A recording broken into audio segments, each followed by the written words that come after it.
வணக்கம் டாடி. வணக்கம் Lisa. So உங்களுடைய கட்சி வந்து 3 ஆண்டுகள் சக்சஸ்ஃபுல்லா வந்து இயங்கிட்டு இருக்கிறாங்க. 2 ஆண்டுகள் சக்சஸ்ஃபுல்லா முடிஞ்சிட்டு 3வது ஆண்டு உள்ளார வந்து போறாங்க. ஸோ ரொம்ப ரொம்ப மகிழ்ச்சியான ஒரு விஷயம். Congratulations and my hearty congratulations to Thaveka and their leader mister Vijay.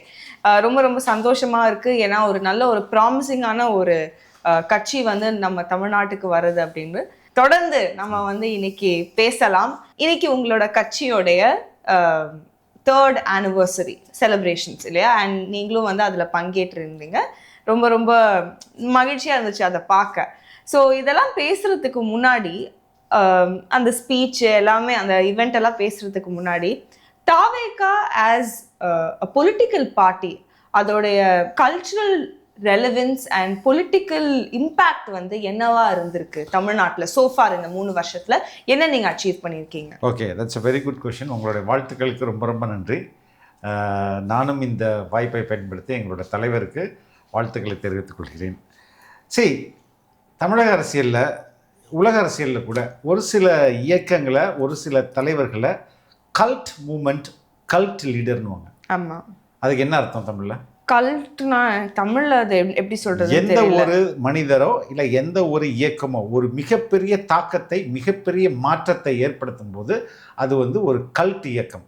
நிறைய லீடர்ஸ் அவங்களெல்லாம் வந்து கல்ட் லீடர்னு சொல்லுவாங்க. இப்போ இது வந்து ஒரு பொலிட்டிக்கல் பார்ட்டி. இது தாவேகா ஒரு அரசியல் இயக்கம். ஆனால் அது ஒரு மிகப்பெரிய கலாச்சார மாற்றத்தை ஏற்படுத்தியிருக்கு. கல்ச்சுரல் சேஞ்ச், கல்ச்சுரல் ஃபினாமினாவை ஏற்படுத்தியிருக்கு.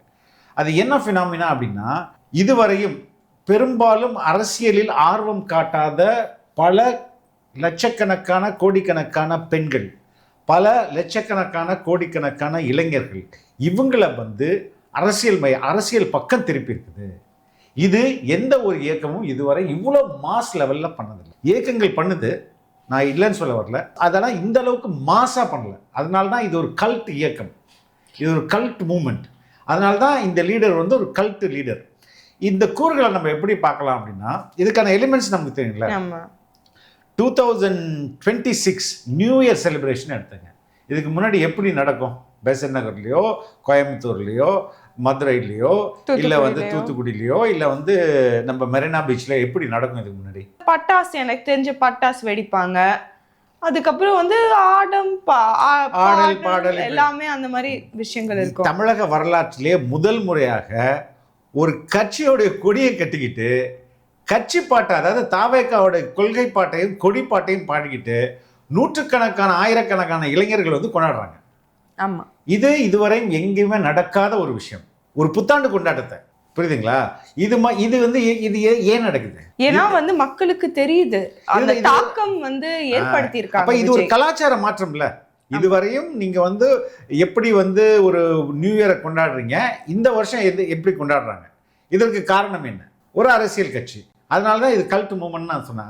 அதே மாதிரி தான் நான் சொன்ன மாதிரி நிறைய பேரை, லட்சக்கணக்கான கோடிக்கணக்கான இளைஞர்களையும் பெண்களையும் அரசியல் பக்கம் திருப்பி இருக்குது.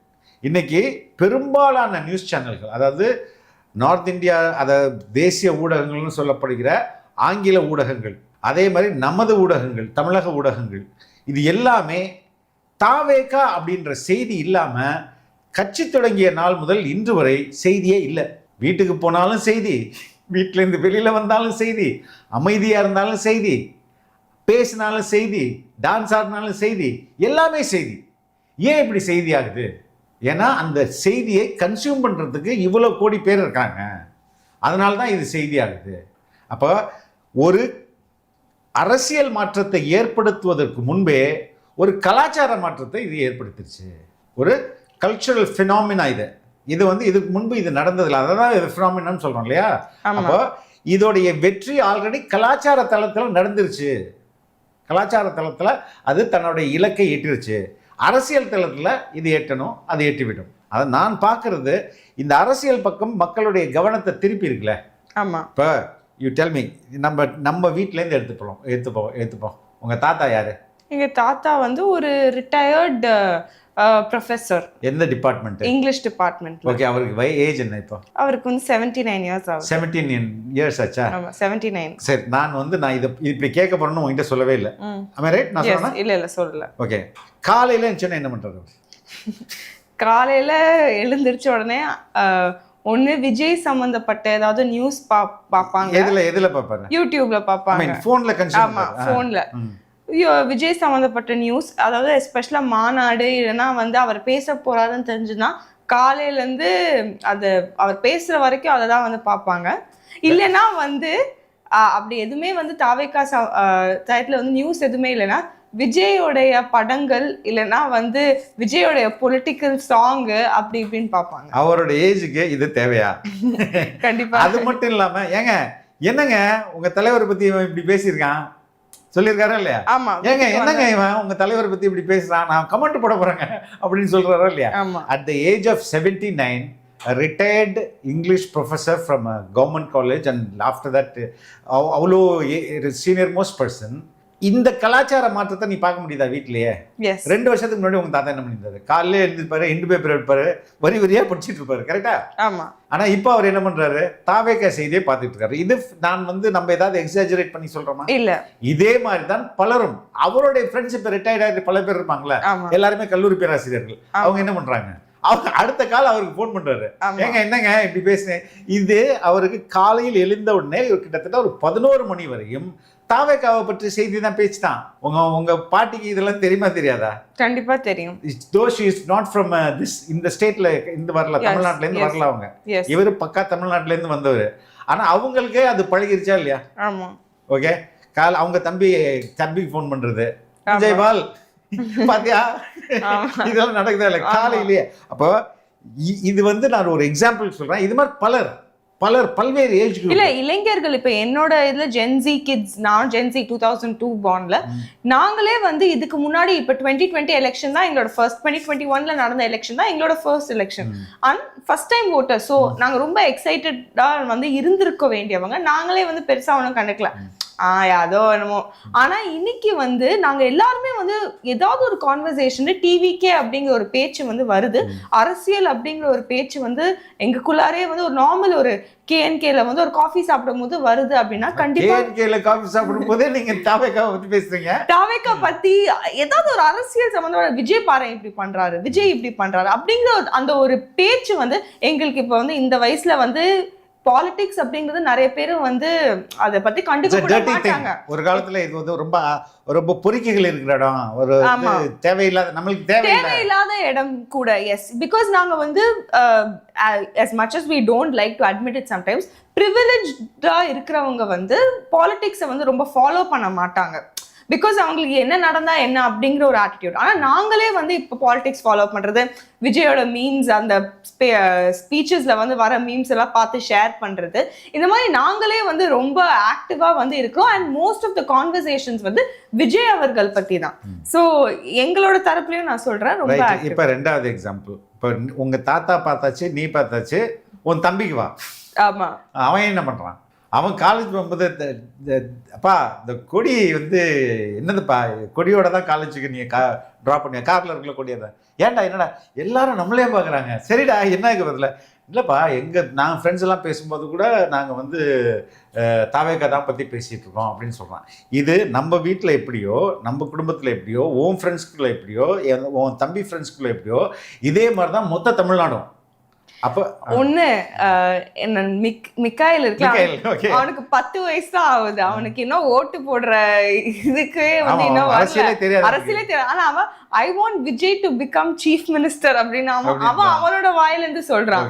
Who will you vote for it? Vijay அப்படின்னு சொல்றான். அப்ப அவன் 10 வயசு குழந்தைக்கு தெரியுது விஜய் வந்து ஒருத்தர் நிக்கிறாரு எலெக்ஷனுக்கு இந்த வருஷம் அப்படின்னு. இன்னொரு ரொம்ப காமெடிப்பா, பாஸ்கர்ஸ் பாருங்கல்ல, ஆமா, அவங்க பொண்ணு ஆனா இருக்குல்ல, ஆமா, ஆனாவுக்கு என்ன வயசு இருக்கும்? என்ன ஒரு 5-6 வயசு பாயிருக்குமா? 5-6 வயசு இருக்கும். அவங்க மன்னார்குடியில் அவங்க வீட்டுக்கு மேல, அவங்க வீடு வந்து மாடியில் இருக்காங்க, கீழே ஒரு கட்சி ஆஃபீஸ் இருக்குது. அது அங்கே கீழே ஓடியாந்து இவரெல்லாம் வரமாட்டாரு, விஜய் தான் வருவாருன்னு சொல்லிட்டு ஓடி போயிடுவாங்க. அவன் பாஸ்கரை கூப்பிட்டு ஏங்க உங்கள் பொண்ணு எங்கள் கட்சி ஆஃபீஸில் நிறைய பேர் இருக்கும்போது இது மாதிரி சொல்லிட்டு ஓடி போயிருதுங்க, கொஞ்சம் கண்டிச்சு வைங்க அப்படின்றான் அவன். சரி, எதுக்கு நான் சொல்ல வரேன்னா, இதுதான் ஒரு கல்ச்சுரல் ஃபினாமினா. இப்போ கட்சி ஆரம்பித்து 2 ஆண்டு முடிந்து 3வது ஆண்டு தொடக்கத்திலேயே இவ்வளோ பெரிய கலாச்சார மாற்றத்தை இது ஏற்படுத்தியிருக்குன்னா, இந்த கட்சி ஏன் அரசியல் மாற்றத்தை எளிதாக ஏற்படுத்தாது? கண்டிப்பா முடியும். தலைவர் சொல்ற மாதிரி ஒவ்வொரு வீட்டிலையும் இப்போ ஆனா அவனுக்கு ஒரே பொண்ணு, பாஸ்கருக்கு ஒரே பொண்ணு, நீ ஓட்டு போட்டு அவனை அடம் பிடிச்சானா அவன் அட்லீஸ்ட் அவன் போடாட்டி அவங்க அம்மா போடுமா இல்லையா? ஆமா. ஓகே. ஸோ எதுக்கு சொல்ல வரேன்னா, இது ஒரு அரசியல் இயக்கம் மட்டும் இல்லை, ஒரு மிகப்பெரிய கல்ட் இயக்கம். அந்த கல்ட் இயக்கம் மிகப்பெரிய ஒரு கலாச்சார மாற்றத்தை இங்கே ஏற்படுத்தி இருக்குது அப்படின்றத நான் இதுவே மாபெரும் வெற்றின்றேன். அது ஒரு 3 வருஷம் ஸ்பேன்ல இவ்வளோ சீக்கிரமா, இவ்வளோ வேகமா, இவ்வளோ சஸ்டெய்னிங்கா ஒன்று. அது மட்டும் இல்லாம இவ்வளோ வாஸ்ட் டெமோகிராஃபில ஆமா ஒரு 5 வயசுல இருந்து 80 வயசு வரையும் இம்பாக்ட் ஏற்படுத்துறது இருக்குல்ல. எனக்கு தெரிஞ்சு கமல்ஹாசன் கூட 2021 எலெக்ஷன்ல போட்டியிட்டு போட்டுக்கிற அவர் கூட இவ்வளோ பெரிய ஒரு ஃபேன் ஃபாலோவிங்கோ இல்லைன்னா பீப்புள் அவரை கன்சிடர் கூட பண்ணல. ஆனா இன்னைக்கு தாவேக்காவை கன்சிடர் இவந்தோ 3 வருஷம் தான் ஆயிருக்கு அப்படின்னா, 2 வருஷம் கம்ப்ளீட் ஆயிருக்குன்னா கூட கன்சிடர் பண்ணி அவங்க தான் வின் பண்ணணும். Committed voters. ஆமா, கமிட்டட் வோட்டர்ஸ். இதெல்லாம் நம்ம இதெல்லாம் ரொம்ப ரொம்ப மிகப்பெரிய சாதனைகளா நான் பார்க்குறேன். பலர் ஒத்துக்க மாட்டாங்க, இதெல்லாம் என்னடா இவன் பேசிட்டு இருக்கான்னு. அதான் தலைவரே சொல்லியிருக்கிறாரு. இது ஃபேக்ட், அசைக்க முடியாத கல நிலவரம் இதுதான் அப்படின்றத நான் சொல்லணும்னு ஆசைப்படுறேன் சார். சரி, இப்போ முதல் முறையா அந்த செலிப்ரேஷன்ஸ், அந்த 3rd இயர் செலிப்ரேஷன்ல நீங்க பங்கேற்கீங்க. இது முன்னாடி 2 வருஷம் ரிப்போர்ட் பண்ணிருக்கீங்க, யூ ஹேவ் பங்கேற்கீங்க. ஆமா. சோ அந்த வைப் எப்படி இருந்துச்சு? தட் ஸ்பேஸோட, ஏன்னா ரொம்ப பவர் பேக்டா இருந்துச்சு இல்லையா? பவர் பேக்டா இருந்தது. ரொம்ப எப்போதுமே ரொம்ப நல்ல ஒரு கலாச்சார, அது ஒரு தனி அனுபவம். அங்கே போகும்போது எல்லாரையும் பார்த்துட்டு எல்லாரையும் சந்தோஷமாக க்ரீட் பண்ணிட்டு பார்க்கும்போது ரொம்ப ரொம்ப முன்னாடியே தலைவர் பேசுகிறத பார்க்கும்போது ரொம்ப ரொம்ப மன மகிழ்ச்சியாக இருந்தது. உண்மையிலே என்ஜாய். முழுமையான ஒரு தாவேக்கா தொண்டர் எப்படியும் அதை என்ஜாய் பண்ணுவார், அதே மாதிரி நான் முன்னாடி டிவிலேயே அப்படி தான் பார்த்துட்டு இருப்பேன், மீன் கம்ப்யூட்டரில் உட்காந்துட்டு. இப்போ I was really able to enjoy it. I really enjoy it.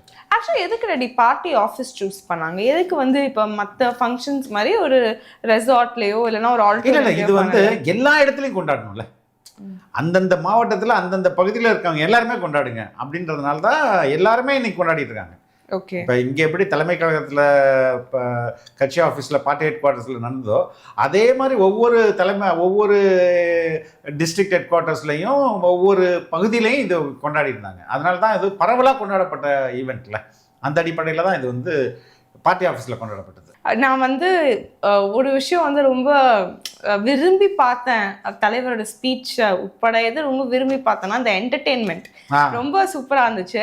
அதுலேயே யாருமே எக்ஸ்பெக்ட் பண்ணியிருந்திருக்க மாட்டாங்க. விஜய் அவர்களே ஒரு 2 நிமிஷம் டான்ஸ் ஆடுவாங்க. I mean not 2 minutes also, less than a minute. அந்த டான்ஸ் ஆடினது அந்த ஃபீலிங் எப்படி இருந்தது? மக்கள் இசை பாட்டை பாடும்போது நான் உண்மையில நினச்சேன் தலைவர் இது கொஞ்சம் ஆடினா நல்லா இருக்குமே அப்படின்னு நினச்சேன். எதுக்காக நினச்சேன்னா, ஒன் லாஸ்ட் டைம் அப்படின்னு மலேசியாவில் ஆடினார். ஆமாம். அதை நம்மளால லைவாகவும் பார்க்க முடியல. நம்ம அதுக்கப்புறம் என்னுடைய வேலை இப்படி தானே இருக்கும். நம்ம என்னைக்கு டிவியில் போடுறாங்களோ அந்த டைம்ல எல்லாம் உட்காந்து பார்க்க முடியாது இல்லையா? அதை நான் மிஸ் பண்ணிட்டேன்.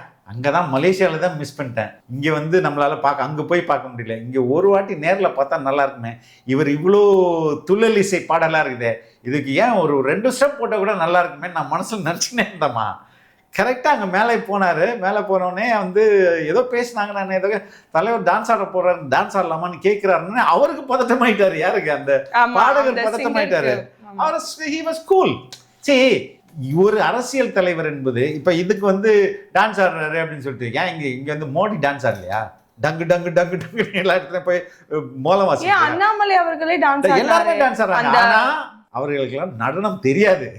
ஆமா. ஆனா இவருக்கு முறையாக நடனம் தெரியும். I mean he is a best dancer, best actor, best singer, எல்லா டேலண்ட்டும் அவருக்கு இருக்குது.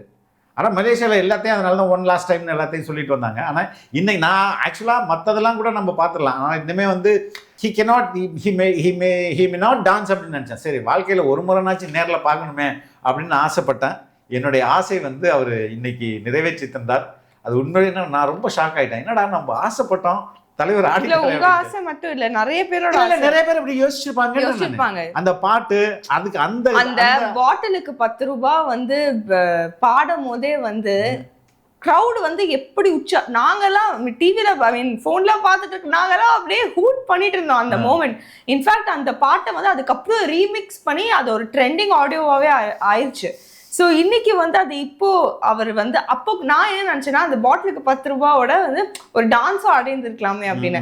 அதே மாதிரி இன்னைக்கு ஸோ அவர் பாட்டு பாடினதை நம்ம பார்த்துட்டோம், ஆனால் டான்ஸ் ஆடுறதை நம்ம இன்னும் பார்க்கலையே அப்படின்னு சொல்லும் போது இன்னைக்கு அது ஆடினது வந்து எனக்கே வந்து ரொம்ப ஷாக்கிங்காக இருந்துச்சு. அட் த சேம் டைம் ஒரு நிறைவாக இருந்துச்சு அதை பார்க்கும்போது. நான் எக்ஸ்பெக்ட் பண்ணேன், எனக்கும் நிறைவாக இருந்தது.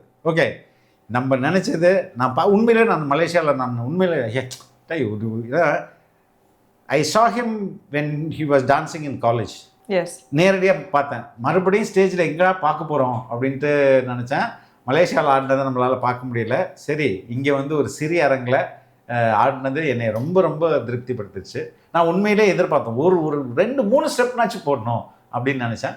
He did that and I should thank him also. Yes. So now let's come to the speech. அவர் வந்து இந்த ஸ்பீச் வந்து ரொம்ப டிஃப்ரெண்ட்டாக இருந்தது. ஏன்னா வந்து கொஞ்சம் சாஃப்டாக பேசுனாங்க இல்லையா, இட் வாஸ் வெரி பவர்ஃபுல், ரொம்ப என்கேஜிங்காக இருந்தது. பட் கொஞ்சம் சாஃப்டாக பேசுறாங்க. தலைவருக்கு தொண்டை ஏதாவது பிரச்சனை இல்லைம்மா? தொண்டையெல்லாம் பிரச்சனை இல்லை. நான் ஏன்னா இப்போ ஃப்ளூ சீசன்ல ரெடி, அதனால நான் கேட்டேன். ஏன்னா அவர் எப்பவுமே ஒரு டெசிபிள் வந்து கொஞ்சம் லோவா இருந்துச்சு. கொஞ்சம் லவுடா பேசினாலும் கொஞ்சம் அந்த கோல்டு இருந்தா எப்படி பேசுவாங்க அந்த மாதிரி பேசுவாங்க. இல்லை, இது வந்து கூட்டம் வந்து ரொம்ப சின்ன கூட்டம், சின்ன ஹால். மொத்தமே நம்ம ஆஃபீஸ் ஃபுல் சைஸ் இருந்தாலும் அந்த ஹால் இருந்திருக்கும். அதில் வந்து என்ன 200லேருந்து ஒரு 300-400 பேர் தான் இருந்திருப்பாங்க. காம்பேக்ட் இருக்கு. அதுக்கு அந்த டெசிபல் தான் பேசணும். ஓகே, அது ரொம்ப ஹீ நோஸ் எங்கே வந்து நம்ம குரலை உயர்த்தி பேசணும், எங்கே வந்து குரலை வந்து சட்டிலாக பேசணும் அப்படின்றது. அந்த க்ரௌட் ரொம்ப சின்ன க்ரௌட், அதனால தான் ரொம்ப சட்டிலாக பேசினார். அண்டு மற்ற பேசினது எல்லாமே வெரி பவர்ஃபுல். அந்த டோன் வாஸ் வெரி சட்டில், ரொம்ப ஜாலி. எனக்கு இது மாதிரி பேசுகிறது தான் ரொம்ப பிடிக்கும். அதை என்ஜாய் பண்ணி நம்ம வந்து சிலாகிக்கலாம். ஆக்சுவலா நாம கிளிப்ஸ் பார்த்தோம். நீங்க வந்து கை கட்டி சம்டைம்ஸ் கிளாப் பண்ணிட்டு என்ஜாய் பண்றதா நான் பார்த்தேன். ரொம்ப நல்லா இருந்தது, ரொம்ப ஆர்கானிக்கா இருந்தது. ஸ்பீச் வந்து நம்ம டீகோட் பண்ணலாம். அவர் வந்து ஒரு விஷயம் சொன்னது வந்து பல விஷயங்கள் சொன்னது ரொம்ப பிடிச்சது. ஆனால் one thing that I felt that அவர் ரொம்ப ஒரு ஹம்பிளான பர்சன். தன்னை தலைவர்னு அவர் கூப்பிடவே இல்லை. இன்னைக்கு உங்க எல்லாருக்கும், நம்ம கட்சியில் இருக்கிற தோழர்களுக்கும் தொண்டர்களுக்கும், இந்த கட்சியினுடைய ஒரு தலைமை தொண்டனான என்னுடைய வாழ்த்துக்களும் நன்றிகளும். தலைமை தொண்டர் அப்படின்னு வந்து சொன்னாரு. அது ரொம்ப ஒரு எல்லாருமே வந்து ஒரு அரசியல் கட்சிக்கு தலைவர்ன்னு தான் தன்னையே வந்து அட்ரஸ் பண்ணிப்பாங்க. ஆனா இவர் வந்து தலைமை தொண்டர் அப்படின்னு சொல்லும் போது உனக்கு எப்படி இருந்தது? அது 2 விஷயம் புரியுது. அப்போ இங்க வந்து என்னை விடவும் இந்த கட்சி பெருசு. ஆமா, மை ஆர்கனைசேஷன் கூட அவர் சொல்லிக்கலாம். அது அவர் உருவாக்கிய கட்சி தானே. அந்த கட்சி பெருசு. அந்த கட்சியில நான் வந்து தலைமை தொண்டன் தான். அப்போ இன்னொரு மீனிங் என்னன்னா, இங்க தனி மனிதர்களை விட அந்த கட்சி ரொம்ப முக்கியம். கட்சி வந்து தனி மனிதர்களுக்காக இல்லை, ஒரு குடும்பத்துக்காக இல்லை, நாட் ஃபார் த இண்டிவிஜுவல். இந்த கட்சி தான் ரொம்ப முதன்மையானது, அந்த கட்சி தான் முக்கியம், தனி மனிதர்கள் முக்கியம் இல்லை அப்படின்றத வந்து அவர் ரொம்ப டைரக்டாக மீன் பண்ணார் அப்படின்னு நினைக்கிறேன். ரெண்டாவது, I am not a leader, I am one among them, one among you. நீங்கள் எல்லாம் எப்படி இந்த கட்சியில் தொண்டர்களாக இருக்குங்களோ அதே மாதிரி நான் முதன்மை தொண்டன், I am first servant to the party. அது அப்படின்னு தான் சொல்கிறாரு. அதோட மீனிங் தமிழ்நாட்டுக்கு நானும் ஒரு ஒர்க்கர் தான், அதில் ஃபர்ஸ்ட் ஒர்க்கர் நான் அப்படின்றத எஸ்டாப்ளிஷ் பண்ணுறது தான் அது. அது உண்மையிலே ஒரு நல்ல சரியான ஒரு அப்ரோச், நல்ல சரியான சாய்ஸ் ஆஃப் வேர்டுன்னு தான் நான் சொல்லுவேன். ஹிஸ்ட்ரி ரிப்பீட்ஸ் இட் செல்ஃப் அப்படின்னு நம்ம வந்து எப்போவுமே வந்து விஜய் அவர்கள் பேசும்போது நம்ம வந்து ஒரு பாயிண்ட்டை வந்து நம்ம மறுபடியும் எடுத்துகிட்டு இருக்கோம். அதே மாதிரி தான் இந்த வாட்டி கூட 1977 ஜூன் மாதம்னு நினைக்கிறேன், ஜூன் மாதத்தில் புரட்சி தலைவர் எம்ஜிஆர் அவர்கள் ரேடியோவில் ஒரு பேட்டி ஒன்று கொடுத்தாங்க. அதில் பேசும்போது சொன்னாங்க, பேரறிஞர் அண்ணா அவர்கள் இருந்த இடத்தில் இப்படிப்பட்டவர்களும் அமர்கின்ற ஒரு நிலைமை ஏற்பட்டுச்சேன்னு எண்ணி கண்ணீர் வடித்தேன். அன்னைக்கு அந்த கண்ணீரை துடைக்க ஆரம்பித்த இயக்கம் தான் அண்ணா திராவிட முன்னேற்ற கழகம்னு சொன்னார். அதே மாதிரி 2017க்கு அப்புறம் 2021க்கு அப்புறம் தமிழ்நாட்டுடைய நிலைமையை பற்றி யோசித்து பார்த்த நம்ம தமிழக மக்கள் காமராஜர் அவர்கள் இருந்த இடத்தில், அண்ணா அவர்கள் இருந்த இடத்தில், எம்ஜிஆர் அவர்கள் இருந்த இடத்தில் இப்படிப்பட்டவர்களும் அமர்கின்ற ஒரு நிலைமை ஏற்பட்டுருச்சேன்னு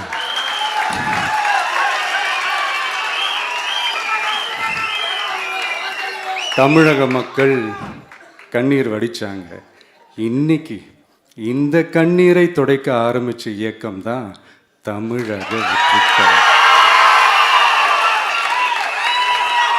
அவர் வந்து 1977ல எம்ஜிஆருடைய ஒரு ரேடியோல வந்த ஒரு இன்டர்வியூ வந்து கோட் பண்ணி அவர் சொன்னார். எப்படி வந்து எம்ஜிஆர் வந்து சொன்னாராமா, இந்த மாதிரி அண்ணா இருக்க வேண்டிய இடத்துல வந்து யாரெல்லாம் இருக்கிறாங்க அப்படின்னு.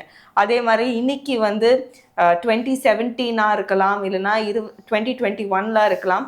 மக்கள் வந்து அண்ணா இருக்க வேண்டிய இடத்துல, காமராஜர் இருக்க வேண்டிய இடத்துல, எம்ஜிஆர் இருக்க வேண்டிய இடத்துல யாரெல்லாம் வந்து உட்காந்து ஆழ்ந்துட்டு இருக்காங்க, கண்ணீர் விட்டுட்டு இருக்காங்க அப்படின்னு வந்து அவரும் ஃபீல் பண்ணாரு, மக்களும் ஃபீல் பண்ணாங்க அப்படிங்கிற ஒரு விஷயத்த வந்து அவங்க சொன்னாங்க. எதுக்கு வந்து 2017 and 2021 இந்த இயரோட சிக்னிஃபிகன்ஸ் வந்து என்ன? 2017 இபிஎஸ் வந்து அங்கே அந்த சேர்ல உட்காந்தாரு. 2021 எம்கே ஸ்டாலின் வந்து அந்த சேர்ல உட்கார்றாரு. இந்த ரெண்டு கட்சிகளும், இந்த ரெண்டு தனிநபர்களும் கொள்ளையடிப்பதற்காகவே கட்சி நடத்துறாங்க. இந்த கட்சியை வந்து அவங்க வந்து மக்கள் பணத்தை சுரண்டுறதுக்காகவும், மக்கள் நலன் அக்கறை இல்லாமல் அவர்கள் தங்களுடைய குடும்பத்தையும் தங்களுடைய உறவினர்களையும் எப்படியெல்லாம் வந்து பில்லியனர் ஆக்கணும் அப்படின்றத மட்டுமே அதை மையப்படுத்தியே வந்து இயங்குறாங்க. அதனால தான் மக்கள் வந்து கண்ணீர் வடிக்கிறாங்க. அதனால தான் அவர்களை மக்களின் கண்ணீரை துடைப்பதற்காக உருவாக்கப்பட்ட இயக்கம் இது தமிழக வெற்றி கழகம். கண்ணீரை துடைப்பதன் மூலம் இந்த சேரையும் க்ளீன் பண்ணிவிடுவோம் அப்படின்றதான் அவர் சொல்கிறாரு. ஸோ இதுவரை ஏடிஎம்கே வந்து இவர் பேச மாட்டேங்கிறாரு, ஏடிஎம்கே பேச மாட்டேங்கிறாரு அப்படின்ற பாஜகவை பேச மாட்டேங்கிறாரு. இறைகள் அந்த மக்கள் இன்னைக்கு வகை எல்லாரையும் பிடிச்சி செம்ம அடி அடிச்சு விட்டாரு. அப்போ அந்த 2017 என்பது இபிஎஸ் அந்த சேரில் உட்கார்ந்த ஆண்டு, 2021 என்பது ஸ்டாலின் அமர்ந்த ஆண்டு. ஏன் மற்றவங்களாம் ஊழல் செய்யலையா, ஜெயலலிதா ஊழல் செய்யலையா, கருணாநிதி ஊழல் செய்யலையான்னு அடுத்தது தூக்கிட்டு வருவாங்க. இங்க அதுக்கு முன்பே சொல்லுறோம், இறந்தவர்களை பற்றி பேசுவது ஒரு நாகரிகமற்ற செயல். ஒருத்தங்க தண்டனை பெற்ற குற்றவாளி இறந்து போயிட்டா கூட அவங்க வந்து அந்த தண்டனை அவங்களுக்கு பொருந்தாது, சரிங்களா? அந்த அடிப்படையில தான் சொல்றேன். அவங்க இறந்து போயிட்டாங்க, அவங்கள பத்தி பேசி என்ன பண்ணாங்க? உயிரோட இருக்கிற ஊழல்வாதிகளை பத்தி பேசணுமா பேசக்கூடாது? கண்டிப்பா பேச தலைவர் சொல்ற மாதிரி அதுக்கு ஒரே தகுதியும் வல்லமையும் நமக்கு மட்டும்தான் இருக்கு. அதனாலதான் அவர் அவ்வளவு ஸ்ட்ராங்கா சொன்னாரு. கிரேட் லீடர்ஸ் வந்து எப்பவுமே வந்து they face a lot of hurdles. அவரை வந்து அந்த விஷயமும் வந்து இன்னைக்கு அவர் ஸ்பீச்ல வந்து சொல்லியிருப்பாரு. எப்படி வந்து எம்ஜிஆருக்கு வந்து என்னெல்லாம் வந்து பிரச்சனைகள் நடந்தது, எம்ஜிஆர் தொண்டர்களுக்கு என்னெல்லாம் பிரச்சனை நடந்தது. அதே மாதிரி எனக்கு இன்னும் ஷாக்கிங்காக இருந்துச்சு, காமராஜர் அவர்கள் கூட வந்து இந்த மாதிரி பிரச்சனைகள் எல்லாம் வந்திருக்கா அப்படின்னு அவரை கூட வந்து ரொம்ப ஒரு டிமாரலைஸ் பண்ற மாதிரி பேசியிருக்காங்களா இந்த ஸ்டேட் அப்படின்னு வந்து இந்த ஸ்டேட்ல இந்த பார்ட்டி டிஎம்கே, ஓகே, அந்த பார்ட்டி வந்து அப்படி பேசியிருக்காங்களா அப்படின்னு எனக்கே வந்து ஷாக்கிங்கா இருந்துச்சு. உண்மையிலேயே வந்து அதெல்லாம் வந்து நடந்தது. பட் இது அந்த மாதிரி விஜய்க்கும் வந்து நடந்துட்டு தான் இருக்கு. பட் லைக் அந்த கிரேட் லீடர்ஸ்னாலே வந்து they will have to undergo this அப்படின்னு. கிரேட் லீடர்னா ஒஸ்ட் பார்ட்டி டிஎம்கே. அவங்க யாரு தங்களை எதிர்த்தாலும் அவங்கள வந்து பிலோ த பெல்ட்டிலேருந்து அவதூறாக பேசுவாங்க. என்னென்ன அசிங்கசியமாக பேசுறது, கொச்சையாக பேசுறது, தனி மனித தாக்குதல் நடத்துறது, இது வந்து அவங்களுடைய டெம்ப்ளேட். அது வந்து பெரியாரே அப்படி தான் பேசுவாங்க. பெரியார் எதிர்த்தாலும் பெரியாருக்கும் அதே தான், ரைட்டுங்களா? இன்னைக்கு பெரியார்னு திராவிடம் 2.0 பேசிட்டு இருக்காங்களா, பெரியாருக்கு அதே தான், எம்ஜிஆருக்கு அதே தான், யார் பேசினாலும் விஜயகாந்துக்கு அதே தான், ஜெயலலிதாவுக்கு அதே தான். அப்போ அது வந்து ஒரு இதில் வந்து என்ன சொல்கிறது, ஒரு பழைய லைப்ரரி இருக்குன்னு வச்சுங்க. அந்த லைப்ரரியில் நிறைய விதமான புத்தகம் இருக்குன்னு வச்சுங்க. இப்போ அதில் ஒரு செக்ஷன் வந்து எதிரிகளை அவதூறு செய்வது எப்படி அப்படின்னு ஒரு ரேக் இருக்கும்.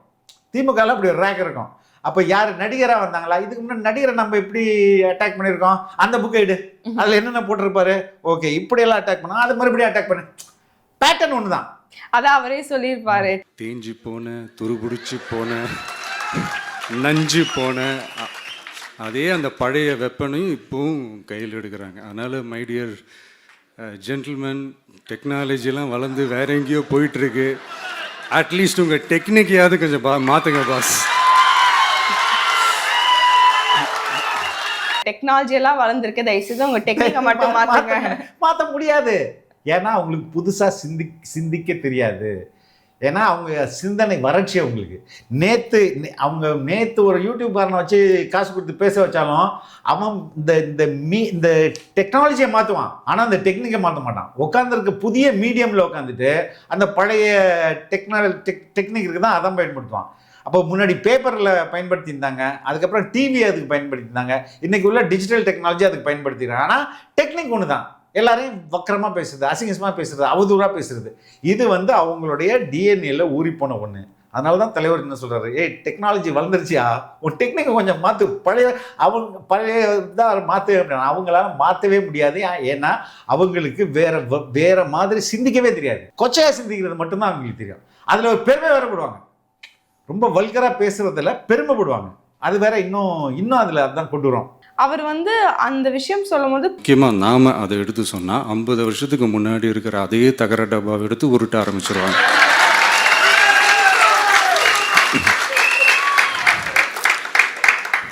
பவளவிழா பாப்பாக்கு வேற என்ன தெரியும்?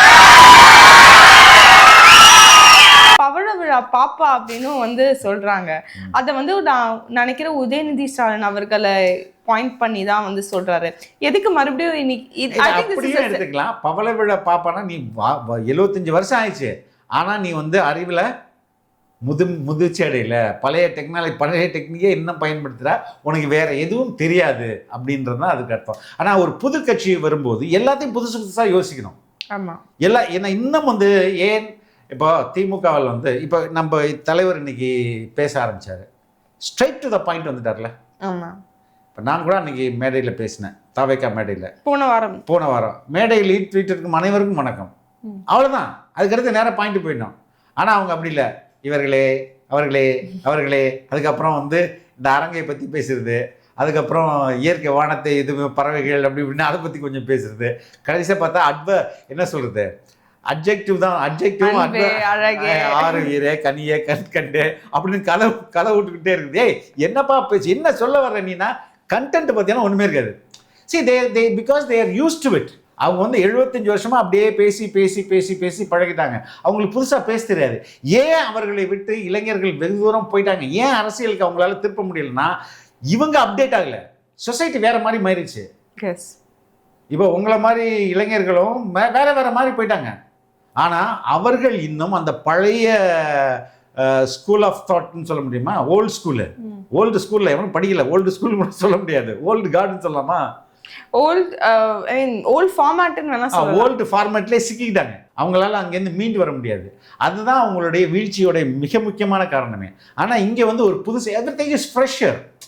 யார் இந்த மாதிரி பார்த்ததில்ல, எந்த தலைவரும் இப்படி இவ்வளோ அன்போடையும் அக்கறையோடையும் ரொம்ப சொல்ல வந்ததை ரொம்ப ஷார்ட் அண்ட் ஸ்வீட்டாக, ரொம்ப ரொம்ப ஸ்ட்ரைட் ஹிட்டாக இந்த மாதிரிலாம் அவங்களுக்கு சொல்ல தெரியாது.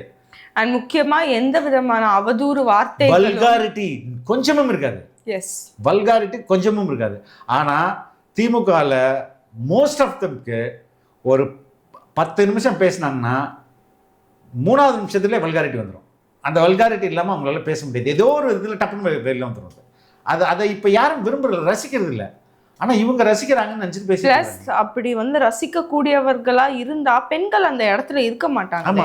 இந்த கட்சியில மட்டும்தான் இப்போ ரைட் சைட்ல எவ்வளோ ஆண்கள் இருக்காங்க, லெஃப்ட் சைட்ல பெண்கள் அதுக்கு மேலேயே இருக்காங்க. அதனால அது ஒரு பெண் அவ்வளோ ஒரு கூட்டம் கூடுச்சுன்னா அது சேஃபா இருந்தா மட்டும் தானே பெண்கள் அந்த இடத்துல இருக்க முடியும், இல்லை அவங்களே வர மாட்டாங்களே. ஸோ அந்த விஷயத்துல பார்த்தோம்னா TVK is able to capture so many people without using any kind of vulgarity or any kind of obscene remarks இல்லாமலே pure fact ஓடையும் pure conviction ஓடையும் மக்களை வெல்றதுங்கிறது சாதாரண விஷயம். அது மட்டும் இல்லாம தலைவர் has a pure love for the people. அதை நம்ம கொஸ்டினே பண்ண முடியாது. he has that love. அந்த லவ் தான். நான் ஒரு முறை ஓவியக் கல்லூரி பேராசிரியர், college of arts and college of fine arts இருக்குல்ல, அதோடைய ஒரு முக்கியமான தமிழ்நாட்டில் ஒரு முக்கியமான ஓவியர். அவர்கிட்ட நான் பேசிகிட்டு இருக்கும்போது what is a good art அப்படின்னு கேட்டேன். இந்த குட் ஆர்ட் ஒரு கலை என்பது என்ன அப்படின்னு நான் கேட்கும்போது அவர் என்ன சொன்னார், ரொம்ப சூப்பரான விளக்கம் சொன்னார்.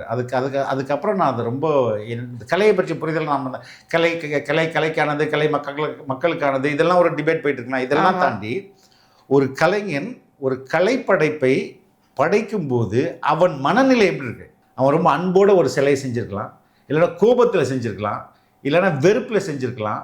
ஏதாவது ஒரு மன உணர்வுல தான் அந்த ஒரு சிலையை செய்வான், இல்லை ஒரு பெயிண்டிங்கை வரைவான்.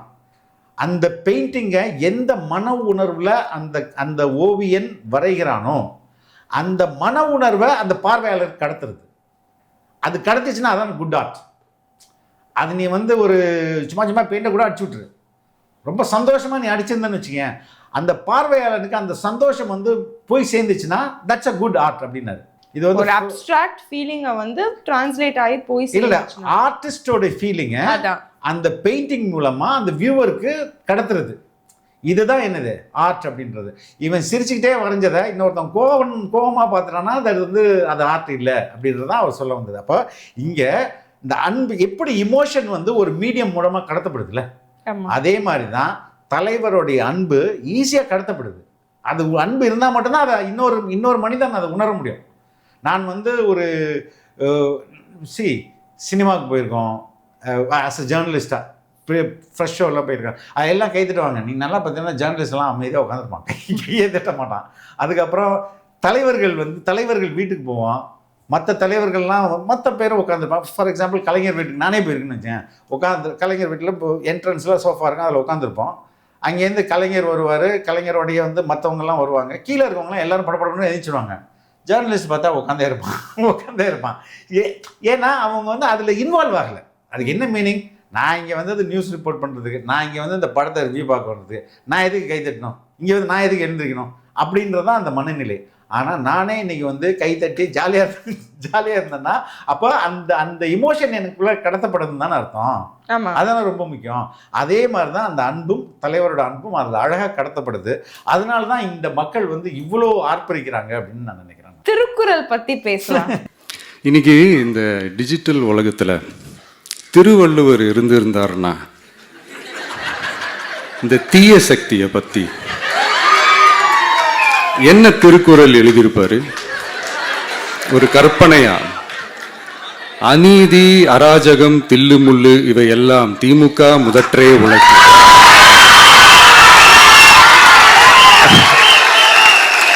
ஒரு கற்பனையா?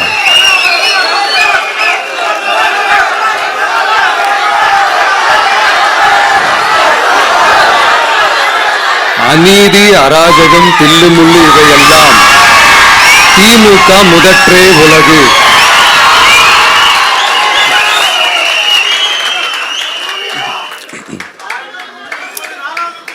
அடுத்து இந்த என்னப்பா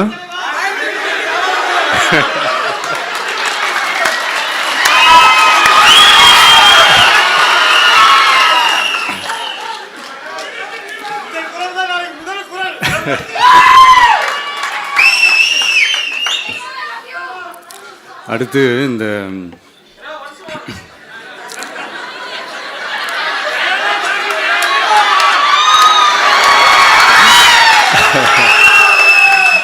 சொல்லிட்டேன், 2 வாட்டி சொல்லிட்டேன்.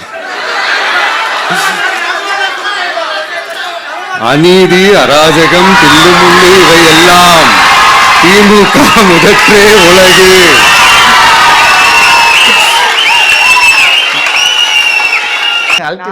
திருக்குறள் படிச்சு லாஸ்டா 10th ஸ்டாண்டர்ட் போர்டு எக்ஸாம்ல அந்த நெடுவினா எழுதுறதோட சரி, திருக்குறள் பக்கம் எல்லாம் போறதே இல்ல. ஆனா இன்னைக்கு ஒரு வேற லெவல் திருக்குறள் உலகத்துக்கு விஜய் அவர்கள் சொல்லியிருக்காங்க. திருக்குறள் மட்டும் என்னன்னு சொல்லுங்க. திருக்குறள் நீங்களே சொல்லுங்க.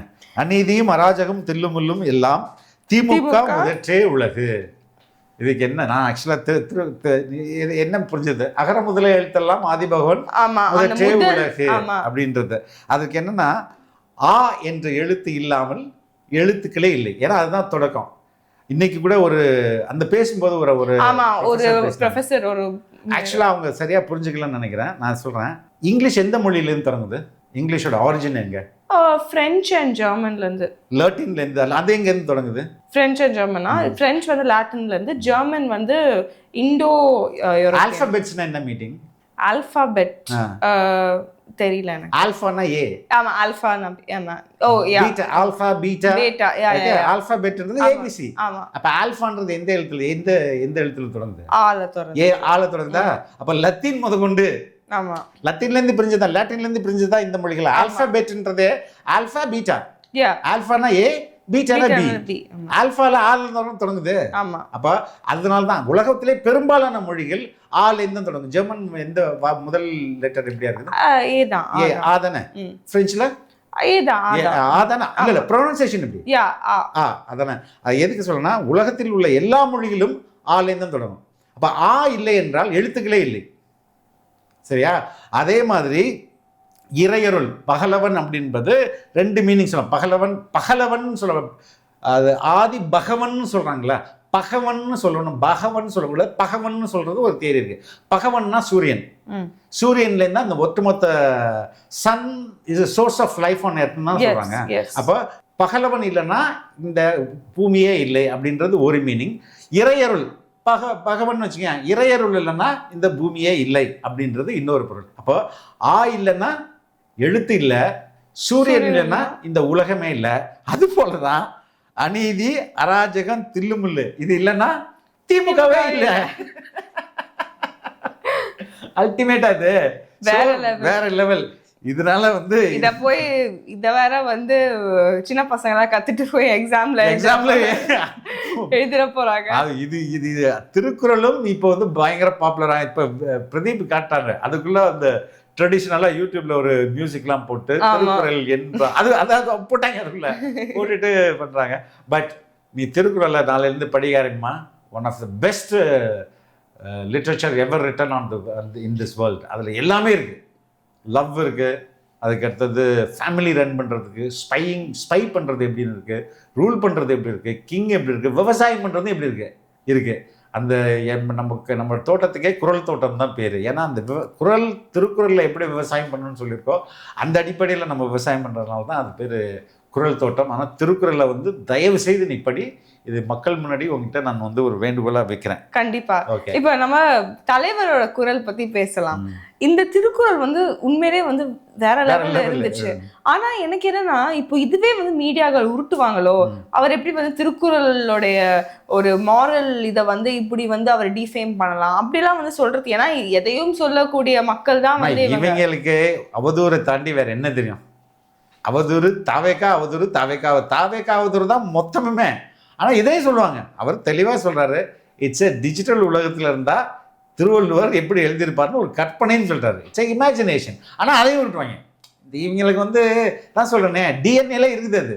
அதனால தே வில் டூ இட். இன்னொரு ஒரு விஷயம் ரெடி, இந்த மும்முனை போட்டி, 4 முனை போட்டி அப்படிலாம் சொல்கிறாங்களே, சரி அவங்கள பொறுத்த வரைக்கும் அப்படியே இருக்கட்டும். அதில் மாபெரும் மக்கள் சக்தியாக நம்ம அணி ஒரு பக்கம், அடுத்து திமுக தலைமையில் மற்ற கூட்டணி கட்சிகள் ஒரு பக்கம், அடுத்து பாஜக தலைமையில் மற்றும் பலர்.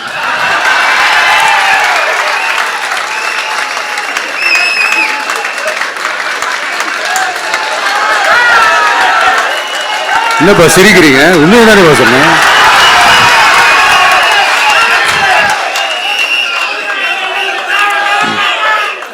ஸோ இப்படி எத்தனை சக்திகள் எத்தனை பேர் வந்தாலும் திமுகவை வீழ்த்துறதுக்கு மாபெரும் மக்கள் சக்தியான நம்மளால் மட்டும்தான் முடியும்.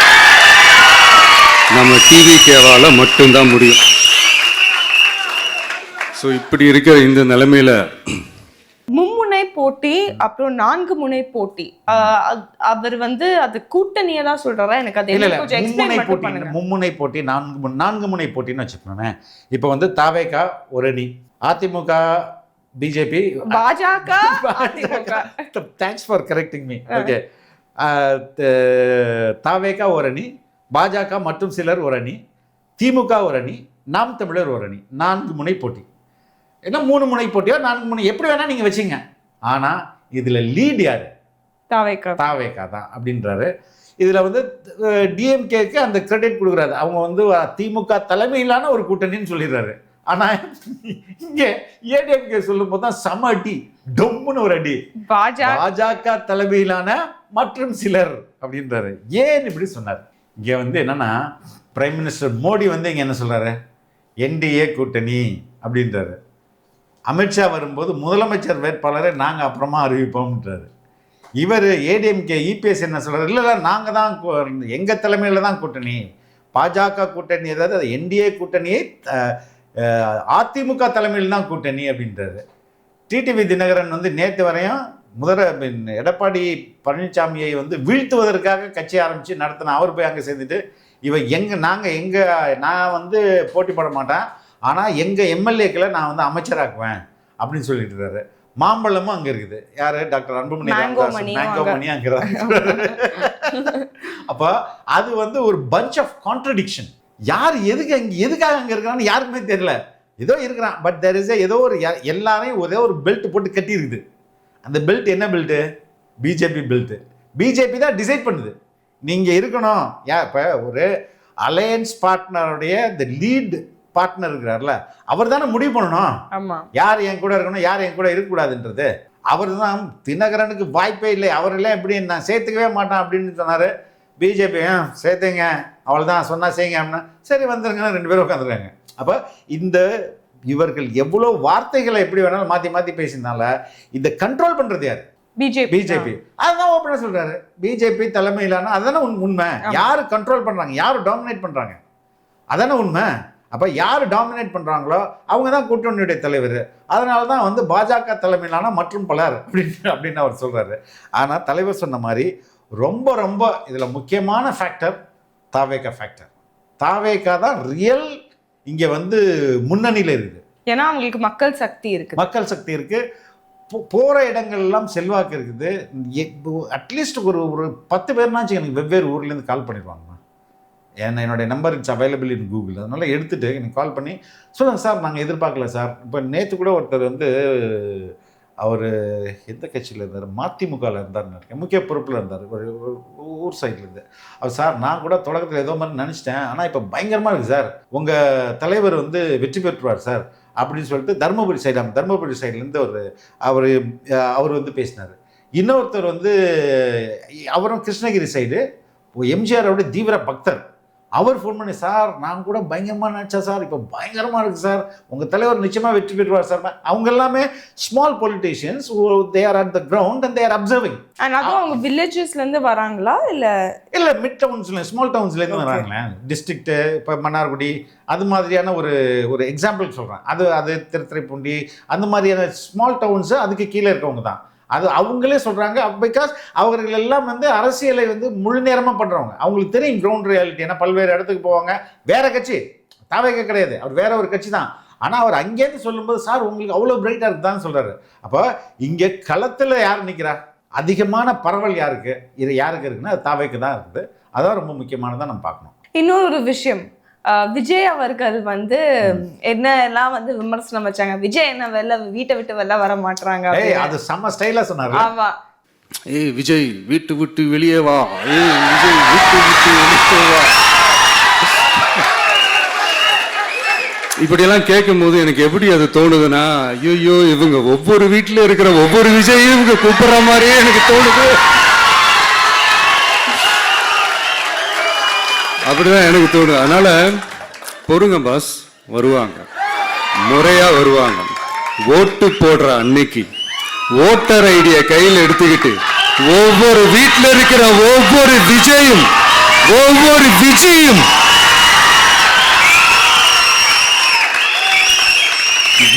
பூத்தா காலையிலேயே வந்து நிற்பாங்க பாருங்க. அன்னைக்கு தெரியும் பாருங்க, ஏண்டா இந்த விஜய கூப்பிட்டோம்.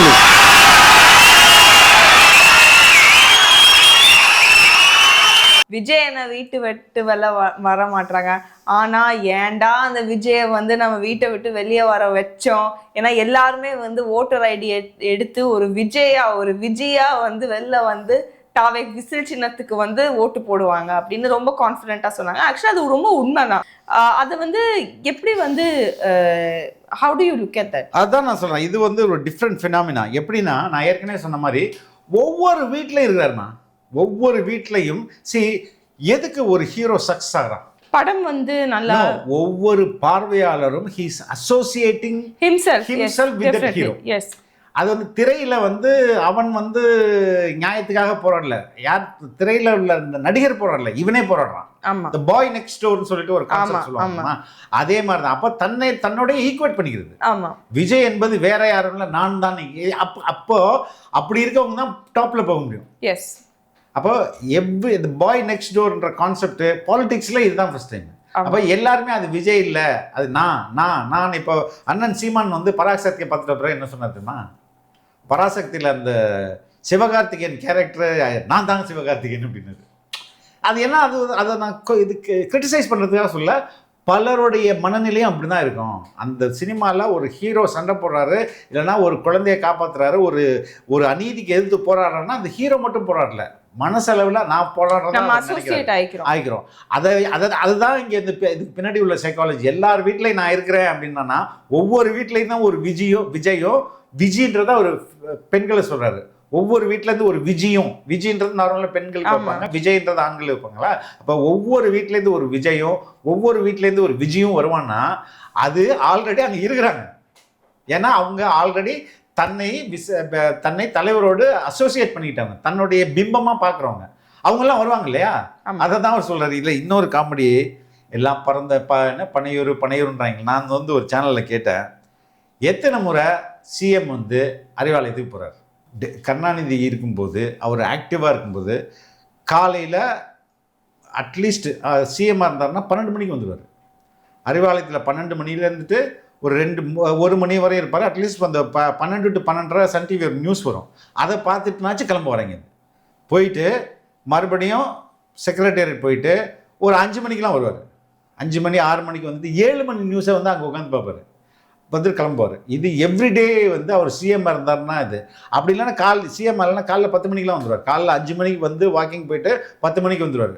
10 மணிக்கு வந்துட்டு அந்த 12 மணி நியூஸ் பார்த்துட்டு வீட்டுக்கு போவார். இப்படி தான் அறிவாலயம் எனக்கு தெரிஞ்சிருந்தது. ஆனால் இப்போது எம்கே ஸ்டாலின் எத்தனை முறை போகிறாரு ஒரு வாரத்துக்கு? ஆல்மோஸ்ட் போகிறதில்ல. யாராவது விசிட்டர்ஸ் வராங்கன்னு தெரிஞ்சால் அன்னைக்கு போய் அங்கே பார்க்குறாரு. பெரும்பாலும் மற்ற விசிட்டர்ஸ்லாம் எங்கே பார்க்குறாரு? சித்தரஞ்சன் சாலையில் பார்க்குறாரு. சித்தரஞ்சன் சாலை அவருடைய வீடு, அங்கே பார்க்குறாரு. இபிஎஸ் தலைமை கழகம்ன்ற பேர் அவங்க கட்சி ஆஃபீஸுக்கு எத்தனை முறை கடந்த 6 மாதத்தில் போயிருக்கிறாரு. அவர் போகிறதே இல்லை. ஜெயலலிதாவும் சுத்தம் போகிறதே இல்லை. அவங்க ஜெயலலிதா தன்னுடைய சொந்த ஆஃபீஸுக்கு போகிறது பார்த்தீங்கன்னா ஐயோ ஒரு விழா மாதிரி இருக்கும். டான்ஸ் என்ன, பாட்டு என்ன, மேலே கச்சேரி என்ன. ஆஃபீஸுக்கு தானே போகிறாங்க அவங்க. நான் ஆஃபீஸ் வரும்போது ஒரு விழா கோலமாக எல்லாம் டான்ஸ் ஆடி இருந்தால் அது எப்படி இருக்கும்? அது ஆஃபீஸ் போகிறது அவ்வளோ படோடமாக இருக்கும். இபிஎஸ் சுத்தமாக போகிறது இல்லை. அவர் என்னைக்காவது ஒரு நாள் ஏதாவது மாவட்ட செயலாளர் கூட்டம் ஏதாவது கூட்டம்னா அவ்வளோ பெரிய பில்டிங்கு எதுக்கு இருக்குதுன்னு அவங்களுக்கும் தெரில, இவங்களுக்கும் தெரில. மேபி என்ன மூட நம்பிக்கையா என்னன்னு தெரில, எதுக்காக போகிறது இல்லைன்னு தெரில. பட் அப்போ இதெல்லாம் கேட்காம தலைவர் மட்டும் எல்லாம் பணியுறுக்குவாங்கன்னு எவ்வளோ அராஜகமாக அவதூறாக சொல்லிட்டு இருக்கானுங்க. அப்போ ஒரு தலைவர் வெளியில் வீட்டை விட்டுனா இந்த தான் வர்றேன், எல்லாருமே விஜயெல்லாம் வர போகிறாங்கடா அப்படின்றது இட் இஸ் அகெயின் என்ன சொல்கிறது, ஹெவி ஹிட்டிங் கவுண்டர் தான் நினைக்கிறேன் நான். இன்னொன்று அப்புறம் ஒரு ரீசெண்டாக அந்த ஒரு விஷயம் போயிட்டுருக்குல்ல, இந்த கருத்து கணிப்பு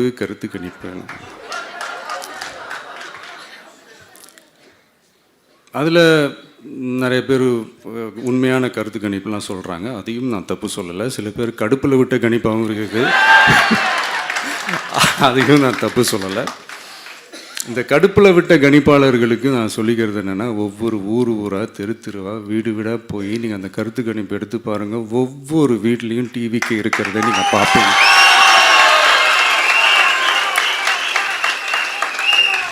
அப்படி சப்போஸ் உங்களுக்கு அது ஷாக்கிங்காக இருந்துச்சுன்னா ரப்பர் வச்சு எல்லாத்தையும் அழிச்சிட்டு மறுபடியும் முதல்லேருந்து எடுத்து பாருங்க, அதே ரிசல்ட் தான் வரும். கருத்து கணிப்பு கரெக்டா? கருத்து கணிப்போ கடுப்பு கணிப்போ, அது கடுப்புல விட்ட கணிப்பு. ஆமா, அதுல வந்து அவர் கிளியரா வந்து விஜய் அவர்கள் சொல்றாங்க வந்து there is a bias அப்படி. Obviously, see, செஃபாலஜின்னு பேர். அதாவது அரசியல் பேர் என்ன சொல்கிறது, செஃபாலஜினா நம்ம எலெக்ஷன் ரிலேட்டடான ஆய்வுகள் செய்வது அப்படின்றதுக்கு செஃபாலஜி. அதை பண்ணுற ஒரு செஃபாலஜிஸ்ட்னு பேர். ஓகே, இப்போது இது வந்து ஒரு அறிவியல், இட்ஸ் அ பியூர் சயின்ஸ். இந்த பியூர் சயின்ஸை சயின்ஸாக நீங்கள் அணுகுனீங்கன்னா, ஒரு சயின்ஸாக நீங்கள் வந்து ஒரு இந்த இந்த இந்த கருத்து கணிப்பு அணுகுனா உங்களுக்கு ஒரே மாதிரியான ரிசல்ட்ஸ் தான் கிடைக்கணும். அப்படி அதுனா சயின்ஸு. இப்போ சயின்ஸுன்றது இந்த இந்த ப்ளஸ் அண்ட் மைனஸ் ரெண்டையும் நான் டச் பண்ணேன்னா என்ன ஆகும், ஸ்பார்க் வரும், ஃபயர் வரும் அப்படின்றது சயின்ஸு. அதை நான் பண்ணாலும் வரணும், நீ பண்ணாலும் வரணும். கரெக்டாக சைனாவில் பண்ணாலும் வரணும், சென்னையில் பண்ணாலும் வரணும். ரைட்டா? இது வரலன்னு வச்சுக்கேன், ஒன்று உன்னுடைய சயின்டிஃபிக் மெத்தட் நீ பண்ணுற அந்த ரிசர்ச்சில் தப்பு அப்படின்னு தானே அர்த்தம். அப்போ சயின்ஸோடைய மீனிங்கே it is it should give you the same result even after 1000 repeats. அப்போ தான் அது சயின்ஸு. ஆனால் இப்போ இந்த சயின்ஸை இவங்க என்ன பண்ணுறாங்க, அவங்களுடைய வெஸ்டட் இன்ட்ரெஸ்ட்காக, தன்னுடைய வெஸ்டட் இன்ட்ரெஸ்ட்டுக்காக ஒருத்தர் ஒன்று மாதிரி சொல்கிறாங்க. இப்போ சிட்டியில் மட்டும்தான் ஓட்டு, இதில் கிராமத்தில் ஓட்டு கிடையாதுன்னு ஒருத்தன் சொல்கிறான். இல்லை இது வந்து தாவேகா வந்து 3வது இடத்துல இருக்குது அப்படின்னு சொல்கிறான். ஒருத்தவங்க வந்து தொடக்கத்தில் கட்சி ஆரம்பித்தப்போ 2% ஆரம்பித்தாங்கம்மா. அப்போ வந்து நான் சொன்னேன் 25%. கட்சி ஆரம்பித்த புதுசில் ஈரோடு இடைத்தேர்தலையே வந்து ஒரு சர்வே வந்துச்சு, அப்போவே ஹி வாஸ் லீடிங். அப்போது இங்கே வந்து இப்போ இன்றைக்கி வந்து 40% போயிருக்குதுன்னு எங்களோட இன்டர்னல் சர்வே சொல்கிறது. எங்களோட சிடிஆர் நிர்மல்குமார் அதை வந்து பேசினார். இது எங்களுடைய சர்வே. இப்போ நாங்கள் சரியாக பண்ணுறோம், நீ சரியாக பண்ணினா உனக்கு ரிசல்ட் கரெக்டாக தானே வரும். அதான் தலைவர் சொல்லும்போது நீ தப்பாக ஒரு வாட்டி பண்ணிவிடு, தப்புன்னு நினச்சியா ரப்பர் வச்சு மறுபடியும் பண்ணு, அதே ரிசல்ட் தான் வரும். அப்படி வந்தால் தான் நீ பண்ணுற ரிசர்ச் சரி. ஆனால் இங்கே எப்படின்னா ஒரு அவநம்பிக்கை ஏற்படுத்துறது. சில எல்லாருமே வந்து ஒரு சில ஸ்மால் நம்பர் ஆஃப் பீப்புள் நாங்கள் என் ஓட்டை வேஸ்ட் பண்ண மாட்டேன்னு ஒரு அதிபுத்திசாலித்தனமான ஒரு முடிவு எடுப்பாங்க. எந்த கட்சி ஜெயிக்குதோ அந்த கட்சிக்கு நம்ம போட்டுருவோம் அப்படின்ட்டு. அப்போ அது மாதிரியான ஒரு ஆட்களை இம்ப்ரெஸ் பண்ணுறதுக்காக ஃபால்ஸ் இன்ஃபர்மேஷன் கொடுக்குது. இந்த கட்சி தான் ஜெயிக்க போகுது, இந்த கட்சி தான் ஜெயிக்க போகுதுன்னு. போன வாட்டி இதே மாதிரி ஒரு அரசியல் செஃபாலஜிஸ்ட்டை கோயம்புத்தூரில் அடிச்சாங்களா, திருப்பூரில் வச்சு அடிச்சாங்களா, இதே மாதிரி கருத்து கணிப்பு பண்ணவரை திருப்பூரில் வச்சு பொலன்னு பொழுதுட்டாங்க. ஏன்னா அவர் சொன்னதெல்லாம் அவதூறு. ஐயோயோ அண்ணாமலை பயங்கரமான வெற்றி பெறுவார், தமிழ்நாட்டில் ஆட்சி அமைக்க போகிறாங்கன்னா சொன்னாங்க. ஒன்றும் நடக்கலை. ஏன் இப்படி சொல்லணும்? அந்த ஒன்று அந்த லீடரை மகிழ்விக்கிறதுக்கு சொல்லலாம். ஏன்னா அவர் தான் ஸ்பான்சர் பண்ணி காசு கொடுத்து இதை பண்ணி வச்சுருப்பாரு. இல்லைன்னா மக்கள்கிட்ட ஒரு ஆர்டிஃபிஷியல்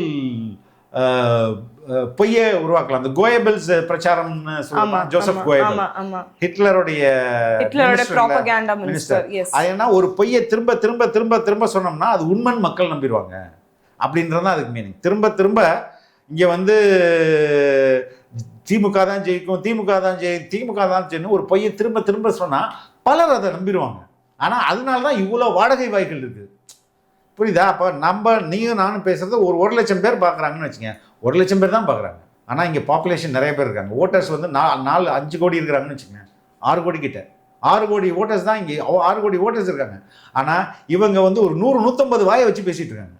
அப்போ அந்த ரீச் அதிகமாக இருக்குமா, நம்ம 2 பேர் பேசுகிறது அதிகமாக இருக்குமா? கண்டிப்பாக அந்த ரீச். அப்போ அவங்க தொடர்ந்து அவதூறை பரப்பிட்டே இருப்பாங்க. ஆனால் அந்த எவ்வளோ வாடகை வாயை வச்சு பேசினாலும் ஒரே வாய் 1 நிமிடம் பேசினா கூட அடித்து வந்து துவம்சம் பண்ணிடுறோம். அந்த வாய் நம்மளுடைய லீடருடைய வாய் குரல் அப்படின்னு எடுத்துக்கலாம்.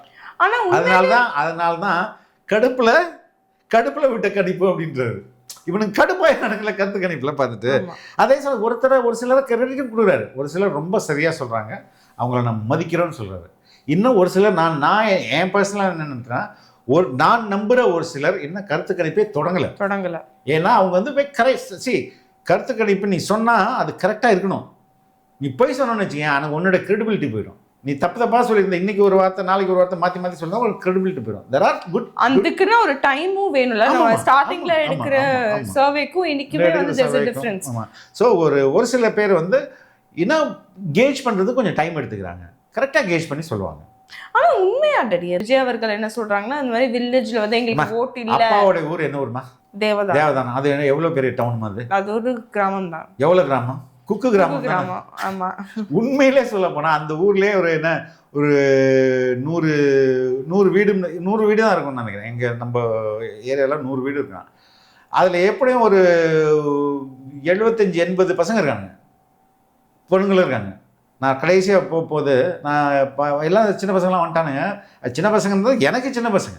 தேர் ஆல் கல்யாணம் பண்ணி குழந்தை பெற்று அந்த ஏஜ் குரூப்பில் என்னெல்லாம் தம்பி எல்லாம் அஸ்தபான்னு வந்துடானுங்க. ஏன்னா எங்கடா இருந்தீங்க? எல்லாம் நாங்கள் தாவேக்கா அஸ்தபா அப்படின்ட்டு.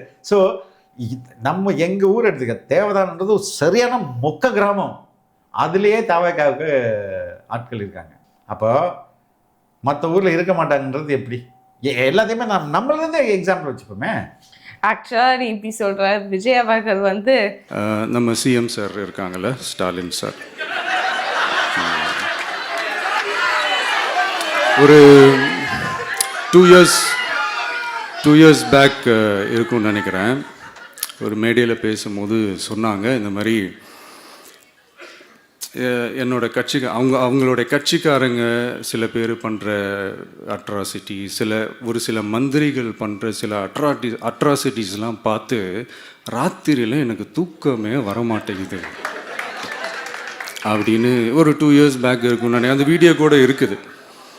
அப்படி இருக்கிற அவர் என்னைக்காவது ஒரு நாள் அசந்து தூங்குவார்ல, அப்போ அவர்கிட்ட போய் சார்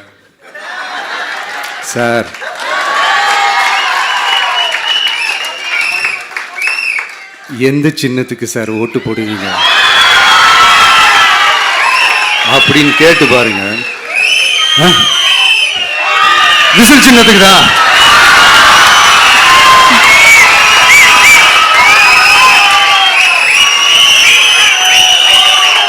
தூக்கத்துல இப்படி டப்புன்னு எழுப்பி கேட்டா டப்புன்னு உண்மையை போட்டு உடைச்சிருவாங்க. அதுக்கு சொன்ன அப்படி இருக்கிற இந்த நிலைமையில டிவிக்கு வந்து சிட்டியில தான் இருக்குது, டவுனில் தான் இருக்குது, வில்லேஜ் சைட்லலாம் இல்லை அப்படின்னு சொல்கிறவங்களுக்கு இந்த மாதிரி சில டெஸ்ட் எல்லாம் பண்ணி பாருங்க, தெரியும். சிஎம்ஏ வந்து விசில்க்கு வந்து ஓட்டு போட போறாங்க. தூக்கத்துல ஆழ்ந்த உறக்கத்திலேருந்து எழுப்பி கேட்டேன்னு பட்டுன்னு உண்மை சொல்லிடுவாங்க. அதனால அவரே கூட விஜய் விசிலுக்கு ஓட்டு போடணும்னு சொன்னால் ஆச்சரியம் இல்லை. ஏன்னா இன்னைக்கு வந்து there is no option. Yes, அது அவரும் சொல்றாரு. If you love Tamil Nadu, if you love Tamil Nadu people, if you want have a good governance ஒரு 2-3 ஒரு 75 இயர்ஸா ஒரு 3 ஜெனரேஷனா பார்க்கவே இல்லை யாரும். குட் கவர்னன்ஸ்னா என்னன்னே தெரியாது நமக்கு. ஊழலை நார்மலைஸ் பண்றவங்க தான். ஊழலை நார்மலைஸ் பண்றதுல ஊழலை சப்போர்ட் பண்றவங்க அதிகமாச்சு. ஊழல் தேவைங்கன்றவங்க. ஊழல்லாம் பிரச்சனையே இல்லைங்க, மதவாதம் தாங்க பிரச்சனை. ஏன்டா மதவாதம் பிரச்சனை ரைட்டு, ஊழலையும் பிரச்சனை தானே. இப்போ 2 ஊழலையும் எதிர்க்கிற கட்சி, மதவாதத்தையும் எதிர்க்கிற கட்சி, மன்னராட்சியும் எதிர்க்கிற கட்சி இன்னைக்கு யார் இருக்கா? நான் தான் ஓப்பனாக சேலஞ்ச் பண்ணியிருக்கேன் பல இடங்களில். ஒரு லீடர்ஷிப் அப்படின்றது என்னன்னா, நான் என் பயணம் இது, நான் என் இலக்கு இது அப்படின்னு சொல்லிட்டு ட்ராவல் பண்ணுறது தான் சரியான லீடர்ஷிப். இங்கே நான் சொல்கிறேனேம்மா, பெரும்பாலும் இங்கே அரசியலில் ஒரு பாப்புலரான ஒரு ஃப்ரேஸ் இருக்கு. என்னன்னா, அரசியலில் நிரந்தர எதிரியும் இல்லை, நண்பனும் இல்லை. உனக்கே தெரிஞ்சிருக்கு. அப்பனா எந்த அளவுக்கு இது உருட்டலான ஸ்டேட்மெண்ட். இதுக்கு என்ன அர்த்தம்னா, நாளைக்கு நான் யார்கிட்ட வேணாலும் கூட்டணி போயிடுவாங்க. இன்னைக்கு எதிரியா இருப்பான், நாளைக்கு ஃப்ரெண்டா இருப்பான், நாளைக்கு ஃப்ரெண்டா இருப்பான், இன்னைக்கு எதிரியா இருப்பான். இதுதான் பலரும் சொல்ற எடுக்கிற நிலைப்பாடு. ஆனா தாவேகா தலைவர் ஒருவர் மட்டுமே இவன் என் அரசியல் எதிரி, இவன் என் கொள்கை எதிரின்னு அறிவிச்சுட்டு களத்தில் நிற்கிற ஒரே ஆள்.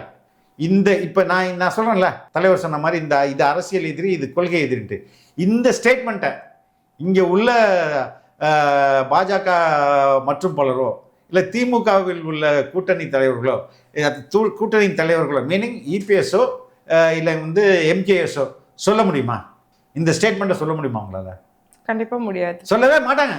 ஆமா, நாளை ஏடிஎம்கேயும் டிவிஎம்கேயும் கூட்டணி வைக்கும் தாவேகாவுக்கு எதிராக.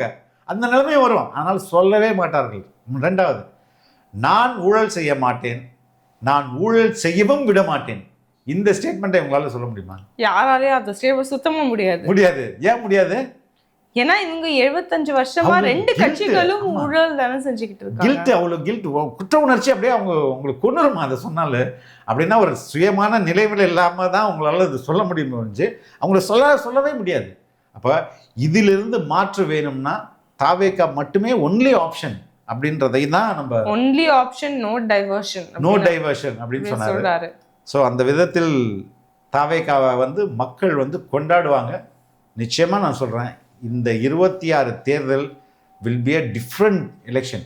இதுவரை நம்ம பார்க்காத ஒரு தேர்தலாக இருக்கும். என்னடா இப்படி எல்லாமே நடக்கும் அப்படின்ற மாதிரி மக்கள் கொண்டாடுவாங்கன்றதை நான் சொல்லிக்கிறேன். இன்னொன்று ஒரு விஷயம் அவர் சொல்லியிருக்கார் விஜய் அவர்கள் இவரு நான் சினிமாவா இது அப்படின்ட்டு ஆரம்பிச்சிருவாங்க. நான் சினிமா விட்டாலும் நீங்க சினிமா விட மாட்டேங்கிறீங்களேப்பா.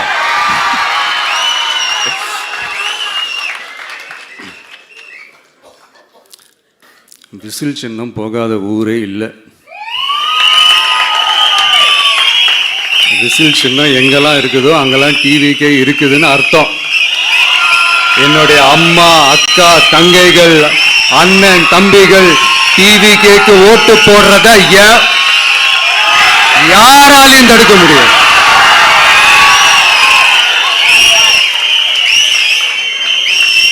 ரத்த சொந்தமா நம்மள நினைக்கிற நம்மளோட வகையராக்களை எந்த கட்சியாலையும் எவ்வளவு விலை கொடுத்தாலும் வாங்கவே முடியாது.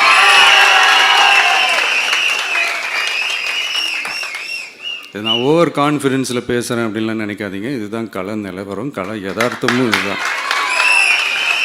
தீய சக்தியை வீழ்த்துறதுக்கு தூய சக்தியான நம்மளால் மட்டும்தான் முடியும். இந்த 2026 சட்டமன்ற தேர்தலில் டிவிக்கே தான் மக்களோட ஒரே ஆப்ஷன். Otherwise no diversion. நான் ஓவர் கான்ஃபிடென்ட்டாக இல்லை. சினிமாவை நான் விட்டாலும் நீங்கள் சினிமா விடுற மாதிரி தெரியல. நான் பேசுகிறதெல்லாம் சினிமா டைலாகாக மாறி இருக்கலாம், but I am not over confident அப்படின்னு சொல்கிறாரு. ஸோ அவர் சொல்கிறது எல்லாமே ரொம்ப பாசிட்டிவாக சொல்கிறாரு. ஆனால் உண்மையிலேயே is the ground very favourable for Thaveka? Yes, it is. தலைவரை பொறுத்தவரையும் he will choose his words. அவசரப்பட்டு இவங்களை மாதிரி வார்த்தையெல்லாம் விடக்கூடிய டைப் கிடையாது. தேவைப்படுற நேரத்தில் சரியான வார்த்தையை பிரயோகிக்கிறார். அப்போ அவர் கன்வின்ஸ் ஆன பிறகு தான் சொல்லுவார்.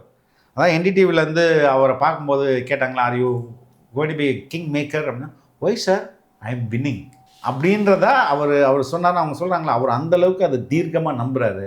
நம்பிக்கைன்றது எதன் அடிப்படையில் வரும்? உனக்கு வர்ற தகவல்கள் அடிப்படையில் வரும். தகவல்கள் ஆய்வின் அடிப்படையில் வரும். முறையான ஆய்வின் அடிப்படையில் பெறப்பட்ட தகவல் உனக்கு நம்பிக்கை தருது. அந்த நம்பிக்கை தான் தலைவர் மற்றவங்கள்ட்ட சொல்றாங்கன்னு நினைக்கிறேன். TVK is the only whistle blower அப்படின்னு அவர் சொல்றாரு. தமிழ்நாட்டோட அரசியல்ல தி விசில் ப்ளோயர் இஸ் டிவிகே.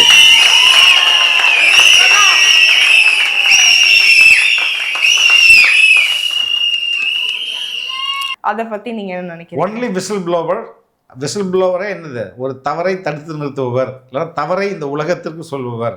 இப்போதைக்கு தவறை உலகத்துக்கு சொல்றதை தடுத்து நிறுத்துகிறோம். நாளைக்கு தடுத்து நிறுத்தவர்களை அகற்றிவிட்டு அங்கே நாங்கள் இருந்து நல்லாட்சி தருவோம். அதான் அவர் சொல்லுவார். ரொம்ப ரொம்ப நன்றி டாடி. நம்ம தொடர்ந்து பேசலாம். மீண்டும் நிறைய பேர் சொல்கிறாங்க இந்த மாதிரி அடுத்து ஒரு மாநாடு வரப்போகுது, அதெல்லாம் வரப்போகுதுன்னு சொல்லிட்டு இருக்காங்க. So I don't want to ask any question regarding that. ஏன்னா வர சமயத்தில் லெட் இட் கம், நம்ம கேள்வி கேட்டுக்கலாம். பட் ஐ எம் ஹோப்பிங் கொஞ்சம் சீக்கிரமாக வந்தால் நல்லா இருக்கும். ஏன்னா மறுபடியும் நம்ம ஒரு நேர்காணல் பண்ணலாம். சரியான நேரத்தில் சரியான நிகழ்வுகள் நடக்கும். ரொம்ப நன்றிம்மா. தேங்க்யூ.